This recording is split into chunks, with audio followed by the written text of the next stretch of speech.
Greetings, Saberites. Nonymous here.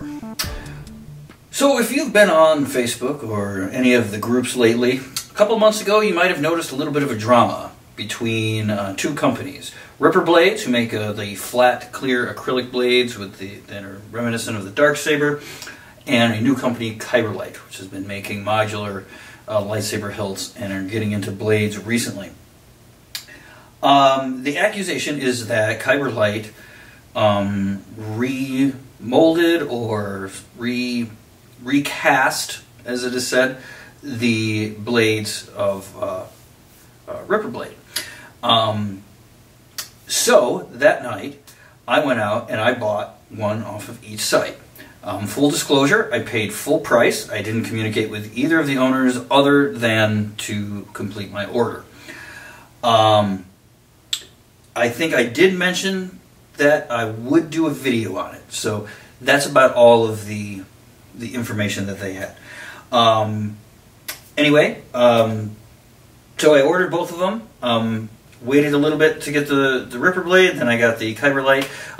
During this thing, Kyberlight did come out, backed off of their position, said we're going to take them off of our site and we're going to redesign them so that they are not reminiscent of Ripper Blades. Even though I ordered that night, I had to wait for the redesign. And so the one that I got, supposedly, is the redesign. If it's not, if one of the people at Kyberlight is watching this and it is not the redesign, please correct me. But this is the one that I received. Kyberlight defends their position by saying that they only researched historical blades, and those are going to have a lot of similarities. And looking at the blades, yes, there are some arguments that could be made in that vein, that blade shape is not particular to Ripper Blades or anything like that. However, the Samurai blade is the one that really caught everybody's attention, and that's the one I ordered. I ordered a Samurai 3000 blade from Ripper Blade and a Samurai blade or whatever Katana blade from Kyberlight. So this is the Ripper Blade, as you see here, and this is the Kyberlight. And if we look, the similarities are pretty striking. So the argument that this blade was taken off of a historical blade, myself as a historical sword aficionado can safely say I have never seen a Japanese or katana blade with these features. Specifically, the strange thing at the strong of the blade right here, these little indentations, two small ones, one big one, two small ones. False edge, pretty long, going pretty much down the entire quick of the blade, right there. Those two features are not usually on katana blades. We can show a couple of katana blades here. Katana blades have a very uniform shape and styles that go with it. So, quite frankly, the Kyberlight blade is a copy of Ripper's design. It just is obviously the same design. They've got the same design elements here, and although it is not recast, you can see the machining marks and you can see all of that on the blade. The craftsmanship between the two, when we start to compare them, you'll see is not as good. The Ripper Blade has a very nice lightning pattern that goes there. It is also very evenly lit through the entire blade, whereas the Kyberlight has not a very nice intricate lightning pattern. It looks almost like an afterthought. And the machining is not polished on the edges, so the edges are a little cloudy, and as you can see, it doesn't light up quite as bright through the entire tip of the blade. So that's something to keep in mind.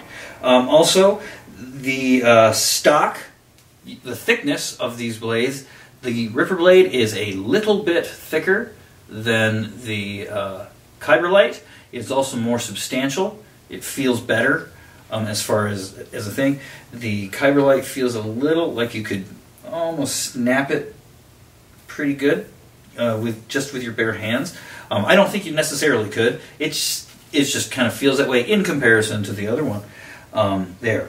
Now, that being said, the Kyberlight blade, it appears to be, in all respects other than some minor manufacturing differences, identical to the Ripper Blade.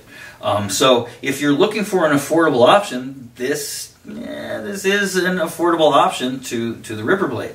I think what this is really going to, though, is what you decide to do with the information. Is there. Now, finally, what really baffles me is why this was done at all. They said they went and they researched historical blade designs, of which there is a wealth of information and images and stuff like that on the internet, free for everybody.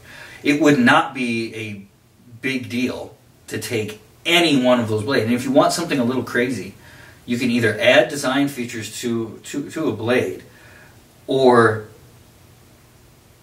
take a really strange looking blade and turn that into something.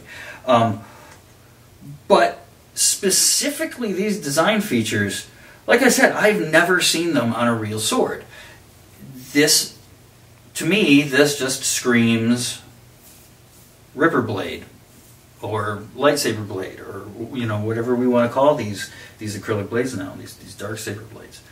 But I honestly don't know why it was done.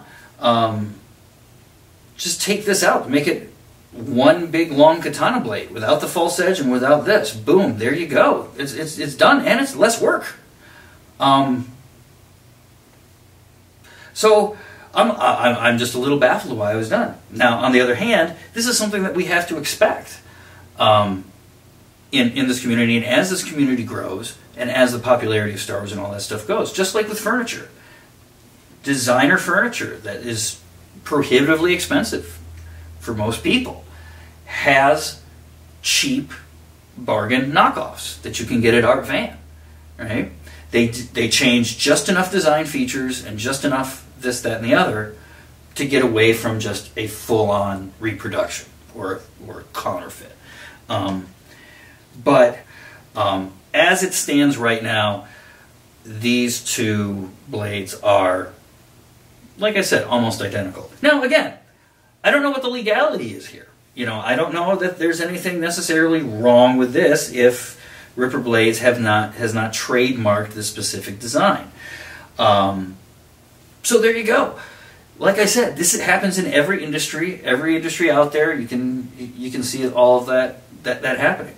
So take it for what it's worth, there, folks. Anyway, so there you go.